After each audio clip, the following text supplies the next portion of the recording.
cas, la commission Nzambe. La commission Nzambe, Oikominingai, na lebi nango qui n'a bandé yango. Nandimaki na kuma na tongo, nandimaki yango te. Tout na kuma ki moi, on a bien la bako, moi, tant que moi testament qui la bango de la nuit, mais n'a pas eu blessé bango. Pour blesser bango. Mon konzambo quand on connaît mon kanda, si problème il y a évacuation, on va évacuer parce que santé de ma ça va bien en tout cas. Au moment où on a besoin de vino. Même au bas de ngangate, c'est le moment où ngangai parce que dans une situation où on a un français délicat. Nous besoin de la boyer, nous avons besoin de bien. Dans une réanimation, ceux qui ont une réanimation.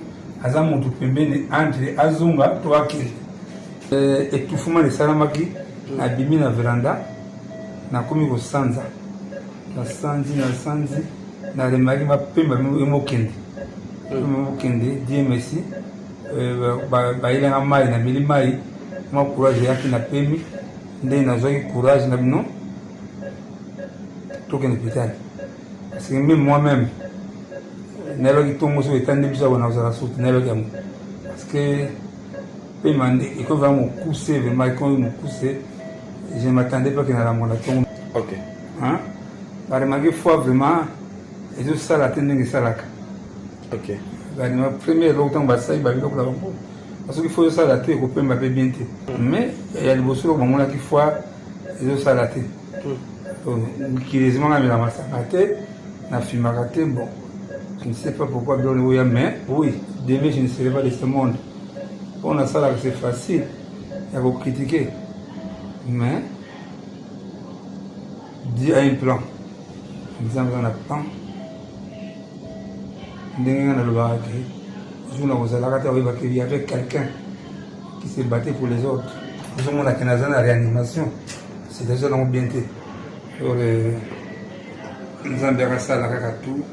Que lelo soki na bimi libanda que tokomisa Nzambe mbozali période ya babengo nini ya mabalare ya kiwe et la Covid épidémie makasi vraiment quand mikolo nde na remarqué na mokosola kokoso na malaria lakini na hôpital bato hôpital batini ngai asa sakrasha asa sakrasha comme le mot côté non le quoi que tu cela zoa bakisi oui baba bakisi na milaka et moko na bien et moko et puis c'est un vertige pour les misères dans son mobilité avec ça effet secondaire des lobbies ne vous remarquer impossible même pas 4 pas na kokutamba la soute pour la courir la guide na côté na chambre a bengi warene na funguli porte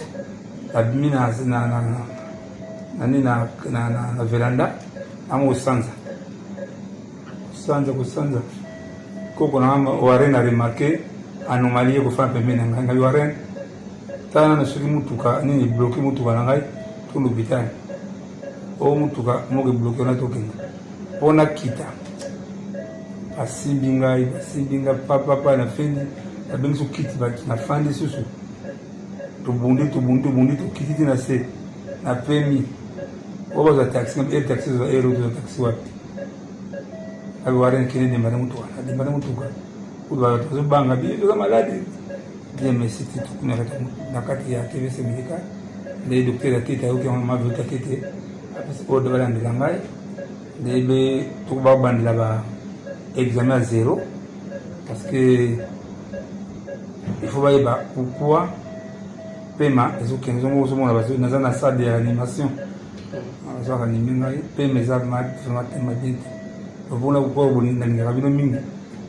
ni ngabe batna so ba santé na parce que santé ba artiste bon barangote ilo bon ba on na ngoda ta lelo na kei ni so ko kenele na tongo moi sinanga Rajab